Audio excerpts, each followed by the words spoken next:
peintre et sculpteur à la source. J'ai fait une école d'art, une école de beaux-arts, et je m'attendais à devenir artiste, peintre. Et à travers le monde artistique de la peinture, les techniques aussi de peinture, j'ai découvert que je pouvais en fait peindre, non pas sur de la toile, mais sur de la peau, et sur des gens qui allaient bouger et remuer. Et cette façon d'exprimer mon art m'a vraiment fascinée, et j'ai commencé à envisager à peindre sur le corps. Je suis devenue peintre sur le corps avant de devenir maquilleuse. Et ayant peint sur le corps, j'ai découvert vraiment la technique, les produits du maquillage. Très rapidement, je me suis retrouvée donc à vivre dans un monde de maquilleurs, de vrais maquilleurs, puisque je ne l'étais pas vraiment. J'étais vraiment artiste, vraiment au sens propre du terme. J'ai découvert les maquilleurs, je me suis dit qu'il fallait que j'apprenne beaucoup de choses d'ailleurs pour devenir maquilleur. Je suis rentrée dans le monde du spectacle à proprement parler, non pas comme actrice, mais j'aurais pu l'être. Life is a stage, c'est vraiment ma théorie. Je suis rentrée donc par le biais des coulisses, j'ai rencontré les techniciens, j'ai rencontré la lumière, j'ai rencontré ce qui entourait les gens du spectacle. Et là, ça m'a vraiment confortée dans l'idée de penser que je voulais être maquilleuse. Je voulais transformer les gens, je voulais les métamorphoser, je voulais y mettre une émotion artistique avec de la peinture quand même. Je voulais faire un mixte de choses qui me passionnaient, et je l'ai fait. Je suis devenue maquilleuse, très rapidement en étant maquilleuse, un peu fofolle. J'ai bien vu aussi qu'il y avait très peu d'outils, de produits pour maquiller de la manière que je voulais faire, bien évidemment. Et j'ai vu également qu'il y avait autour de moi plein de gens qui me regardaient et qui voulaient apprendre le maquillage comme moi je le faisais, c'est-à-dire de façon anormale. Voilà. J'ai ouvert une école de maquillage, la première en France d'ailleurs, une école folle, une école dingue. Voilà. Je me suis mis à inventer des recettes, à mélanger des produits de différentes marques, à mettre un peu de pigment comme font les peintres. Oui, on met des trucs, on mélange, on bidouille. Et puis forcément, l'idée m'est venue de faire une marque. Plutôt mes élèves ont dit pourquoi ne fais-tu pas une marque? Il n'y avait pas à l'époque de marque originale pour les professionnels. Eh bien, je l'ai faite. C'était une histoire folle, une histoire incongrue, parce que je l'ai faite sans rien, sans argent, avec beaucoup de tendresse, beaucoup d'amour, beaucoup d'émotion de tous mes copains maquilleurs. Donc j'ai mis au monde un petit bébé appelé Make Up Forever dans les années 84, qui n'était pas très riche, Make Up Forever, mais qui était entouré de tous ses amis maquilleurs et qui était tellement attendu. Et de façon très artisanale, très artisanale, eh bien, j'ai fait les produits, j'ai créé des formules, je coulais les produits à la main dans ma cuisine. C'est incroyable, je pourrais écrire un roman, je pense qu'on pourrait faire un film de cette histoire belle.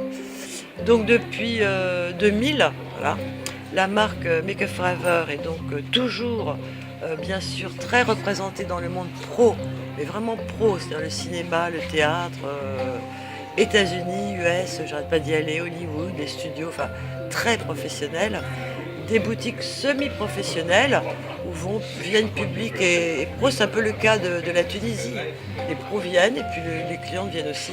Et puis voilà, donc j'estime avoir réussi un parcours qui n'était pas toujours que de pétales de rose non plus, hein, pas idéalisé, qui a été difficile.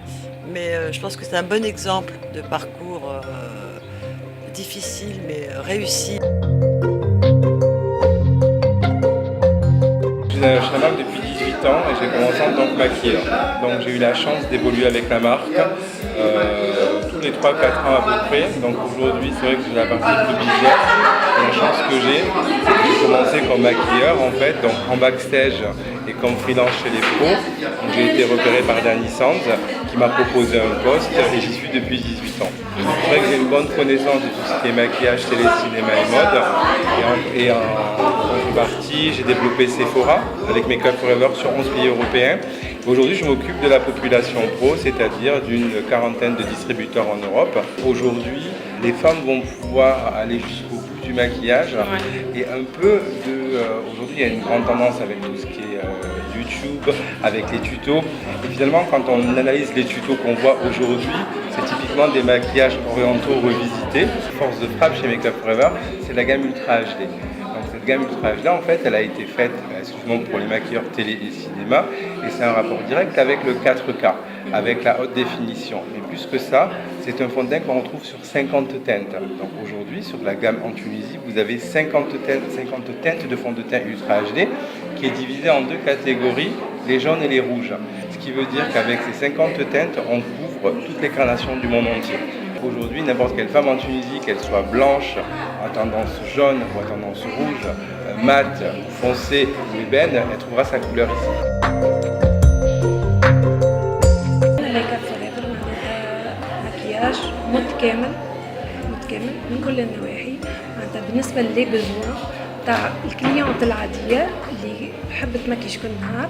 بالنسبه للكليونات مثلا بالنسبه للانسان عنده سواغي، بالنسبه فهمت، بالنسبه للعرايس اوسي، بالنسبه للتلفزه الاذاعه دي زيفي سبيسيو بودي بانتين توكا ولاو لا توندونس لي جون يحبوا المكياج اون هالوين اي تو سا فهمت.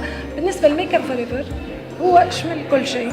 حلينا بوتيك في سفيرس وتوا الحمد لله يا ربي في تونس، وإحنا حاولنا باش نعملوا لي بيزوان تاع العباد الكل ديما ميك اب على باج كو سوا لي كاميرا الترا اتش دي كو سوا كل حاجه تخرج لي برودوي اللي يخرجوا كل حكايه بيان سور هي تحاول باش تلقى لهم لي برودوي كل حكايه التكنولوجي تاع لي كاميرا لي الترا ديما تخرج لهم دي فون دو تان تري سبيسياليزي. احنا عندنا ليكيب نتاعنا بنات بيان سور، البنات نتاعنا سون فورمي، عندنا تو 3 جور يعملوا في دي فورماسيون كو سوا البنات نتاع الفونت ou bien البنات éducation bien sûr.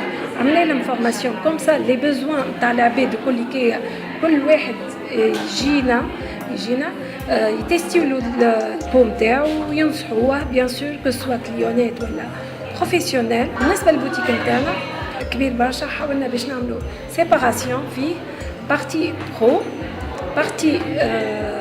برو éducation، بارتي فونت بوبليك بيان سور. في الفونت بوبليك فونت بروفيسيونيل حاولنا باش نعملوا بارتي في اي بي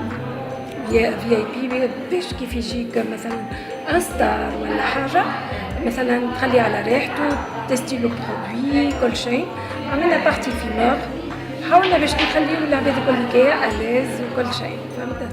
بيان سور احنا نخدموا اون فامي، انا وراجلي وولادي وكل كيا، خاطر ديما كيف تخدم الحاجه اون فامي سي با كيف ما انسان يخدم وحده.